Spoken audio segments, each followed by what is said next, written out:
العالمين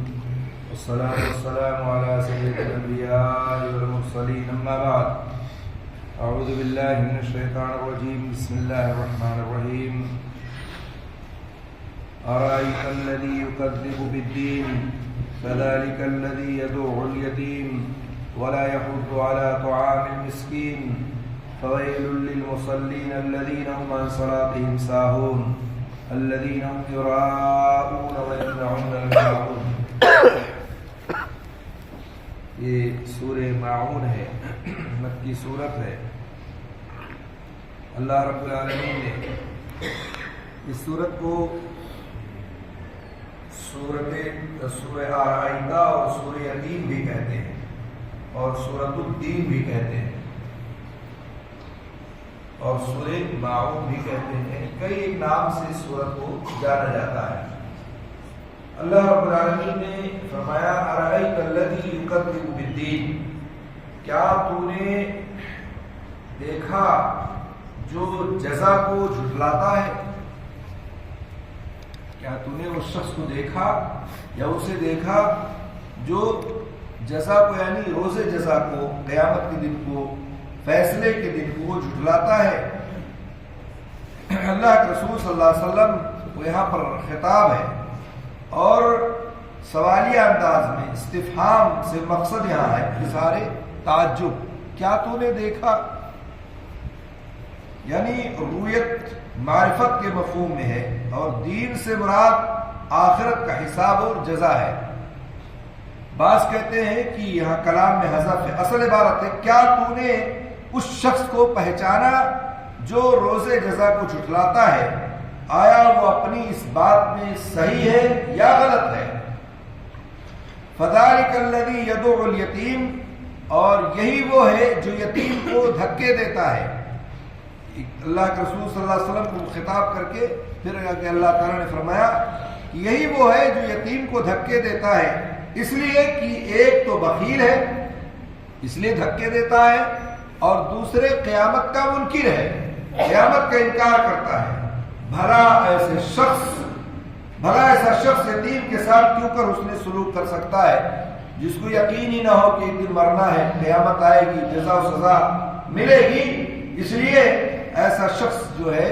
بخالت کرتا ہے اور پھر یتیموں کو دھکا دیتا ہے. یتیم کے ساتھ تو وہی شخص اچھا برتاؤ کرے گا جس کے دل میں مال کے بجائے انسانی قدروں اور اخلاقی ضابطوں کی اہمیت و محبت ہوگی اور دوسرے اس امر کا یقین ہو کہ اس کے بدلے میں مجھے قیامت والے دن اچھی جزا ملے گی. وہی شخص یتیم کے ساتھ اچھا معاملہ کر سکتا ہے جو بخیل نہ ہو اور جو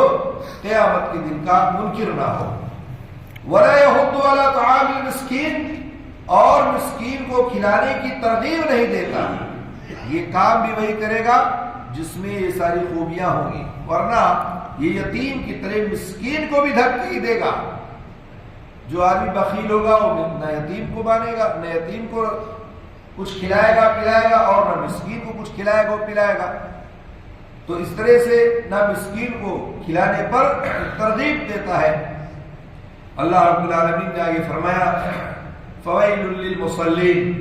ان نمازیوں کے لیے افسوس اور ویل نامی جہنم کی جگہ ہے. ان نمازیوں کے لیے افسوس ہے اور ویل نامی جہنم کی جگہ ہے. کون سے نمازی؟ اللہ تعالیٰ نے آگے فرمایا الذین هم عن صلاتهم ساہون، جو اپنی نماز سے غافل ہے. یعنی اس سے وہ لوگ مراد ہیں جو نماز تو پڑھتے ہی نہیں یا پہلے پڑھتے رہے ہیں اور پھر سست پڑ گئے، یا نماز کو اس کے اپنے مسنون وقت میں نہیں پڑھتے، جب مرضی آئی تب پڑھ لی اور جب جی چاہتا ہے تو پڑھ لیتے ہیں، یا تاخیر سے پڑھنے کو اپنا معمول بنا لیتے ہیں، یا خشوع اور خضوع کے ساتھ نماز نہیں پڑھتے. پڑھتے تو ہیں لیکن بس آئے اور جلدی جلدی مارا اور نکل گئے. یہ سارے ہی مفہوم اس میں آ جاتے ہیں. اس لیے نماز کو ساری کوتاہیوں سے نمازی کو بچنا چاہیے. تمام یعنی نماز اس کی سستی والی نہ ہو، ہمیشہ پنج وقتہ ہو اور سنت کے مطابق ہو، اور جب بھی نماز پڑھے تو وقت پر پڑھے، خشوع خضوع کے ساتھ پڑھے، یعنی ایک نمازی کو چاہیے کہ ان تمام چیزیں اس کے اندر موجود ہو۔ یہاں اس مقام پر ذکر کرنے سے یہ بھی واضح ہے کہ نماز میں ان کوتاہیوں کے مرتکب وہی لوگ ہوتے ہیں جو آخرت کی جزا اور سزا پر یقین نہیں رکھتے ہیں۔ اس لیے منافقین کی ایک صفت بھی بتائی گئی ہے، جس اللہ تعالیٰ نے سورہ النساء میں فرمایا ہے وَإِذَا قَامُوا إِلَى الصَّلَاةِ قَامُوا كُسَالَىٰ يُرَاءُونَ النَّاسَ وَلَا يَذْكُرُونَ اللَّهَ إِلَّا قَلِيلًا، یعنی آتے تو ہے نماز پڑھنے، لیکن معاملہ کیا ہوتا ہے کہ نماز پڑھنے کے لیے جب کھڑے ہوتے تو بڑی سستی اور کاہلی کے ساتھ کھڑے ہوتے ہیں، آئے سے بغیر دل کے بغیر من کے کھڑے ہو گئے، نہ رکوع صحیح، نہ سجدہ صحیح، نہ قیام صحیح، نہ اذکار صحیح، نہ دعائیں صحیح، بس کھڑے ہو گئے۔ یہ منافقوں کی صفت بھی بتائی اللہ تعالیٰ نے، کہا کہ یہ حال ہے، اور اس طرح سے لوگ جب دیکھتے ہیں اور اسی طرح سے جو ہے اللہ کا ذکر بھی نہیں کرتے ہیں سوائے مختصر کے تھوڑے سے، تو اللہ رب العالمین نے یہاں جو ذکر کیا ہے، ایک تو ذکر کرنے کا مقصد بھی ہے یہ کہ جو آخرت کی جزا اور سزا پر یقین نہیں رکھتے ہیں وہ ان کی نمازوں کا حال یہی ہوتا ہے، جیسے وہ یتیموں کا دھیان نہیں رکھتے، مسکینوں کا خیال نہیں رکھتے، ایسے ان کی نماز بھی ہوتی ہے کہ مرضی والی نماز پڑھی تو پڑھی، چھوڑ دی تو چھوڑ دی، یا 2 پڑھی 3 چھوڑ دی، 3 پڑھی 2 چھوڑ دی، مرضی میں آیا تو پڑھ لیا، مرضی میں آیا تو نہیں پڑھا، یا اسی طرح سے بڑی سستی اور کاہلی کے ساتھ مسجد میں آئے اور ایسے ہی بس بغیر دل کی نماز ادا کر لی اور پڑھ لی اور نکل گئے۔ اللہ رب العالمین نے آگے فرمایا الذین هم یراؤون، جو ریاکاری کرتے ہیں،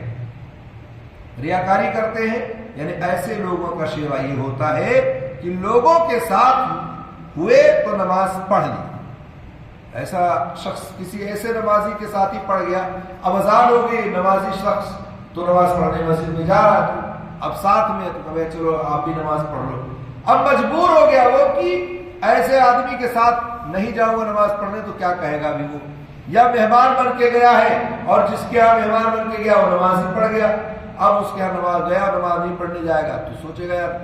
اس کے یہاں مہمان نہیں جاؤں گا تو کیا کہے گا یہ، یا آپ گئے ہیں نماز پڑھنے اور آپ جا رہے ہیں وہ نہیں جائے گا تو پھر اس کو عیب محسوس کرے گا۔ تو کہا کہ ایسے لوگوں کا شیوا یہ ہوتا ہے کہ لوگوں کے ساتھ ہوئے تو نماز پڑھ لی اور بصورت دیگر نماز پڑھنے کی ضروری ہی نہیں سمجھتے وہ کہ چلو نماز پڑھیں، یعنی صرف نمود اور نمائش اور ریاکاری کے لیے نماز پڑھتے ہیں۔ الذین هم یراؤون، جو ریاکاری کرتے ہیں، ویمنعون الماعون، اور برتنے کی چیز روکتے ہیں، برتنے کی چیز مع یعنی شیء قلیل کو کہتے ہیں، یعنی بعض اس سے مراد زکوٰۃ لیتے ہیں کیونکہ وہ بھی اصل مال کے مقابلے میں بالکل تھوڑی سی ہوتی ہے، 1 لاکھ میں سے 2,500، ٹھیک ہے، آپ تصور کریں 1 لاکھ کے مقابلے میں 2,500 کی کیا قیمت ہے، یعنی بڑے مال کے مقابلے میں چھوٹی سی چیز ہے، چھوٹا سا ہے، کم مال جو اللہ کے راستے میں نکالنا ہے، زکوٰۃ ادا کرنی ہے، وہ کم ہی ہے 2.5%، اور بعض اس سے گھروں میں برتنے والی چیزیں مراد لیتے ہیں جو پڑوسی ایک دوسرے سے عاریتاً مانگ لیتے ہیں، کبھی نمک لینے چلے آئے، کبھی جو ہے گھریلو استعمال کرنے والی چیزیں ہیں جیسے کدال ہے یا اسی طرح سے اور کوئی چیز ہے، چھوٹی موٹی چیزیں جو ایک دوسرے سے ضرورت پڑتی ہے اور ایک دوسرے کے گھر میں مانگنے چلے جاتے ہیں تو اس کو بڑی تکلیف ہوتی ہے، وہ اپنے اندر جو ہے کبیدگی محسوس کرتا ہے کہ یہ کیا چیز ہے کہ جب دیکھو مانگنے چلے آتے ہیں، جب دیکھو لینے چلے آتے ہیں۔ تو اللہ تعالیٰ نے کہا کہ برتنے کی چیزوں کو روکتے ہیں، چھوٹی چھوٹی چیزیں اگر کوئی عاریتاً مانگ لیتا ہے تو اس میں جو ہے کہ دلوں میں سختی محسوس ہوتی ہے، کبیدگی محسوس ہوتی ہے۔ تو کہا کہ یہ اچھی صفت نہیں ہے، آدمی اگر آپ کے پاس کوئی چیز لینے آئے، مانگنے آئے اور آپ کے پاس ہے تو اس کو دے دینا چاہیے، بخیلی اور کنجوسی نہیں کرنا چاہیے۔ یہ منکرین قیامت کا شیوا ہے کہ جو چیز آپ کے پاس ہے اس کے باوجود بھی آپ جو ہے برتنے والی چیزیں، استعمال کرنے والی چیزیں آپ اس کو نہ دیں۔ تو اس لیے کہا کہ یہ برتنے والی چیزوں کو منع کرتے ہیں اور روک دیتے ہیں۔ تو کئی ایک چیزیں اللہ تعالیٰ نے اس میں بیان فرمائی ہے، اس لیے ہمیں چاہیے کہ ہم اس پر غور کریں، فکر کریں، اگر ہمارے اندر کوئی کمی اور کوتاہی ہے تو اس کو دور کرنے کی کوشش کریں۔ اللہ رب العالمین سے دعا ہے اللہ تعالیٰ ہم سب کو قرآن و سنت کا پابند بنائے اور اس پر عمل کرنے کی توفیق عطا فرمائے۔ العالمین. السلام علیکم.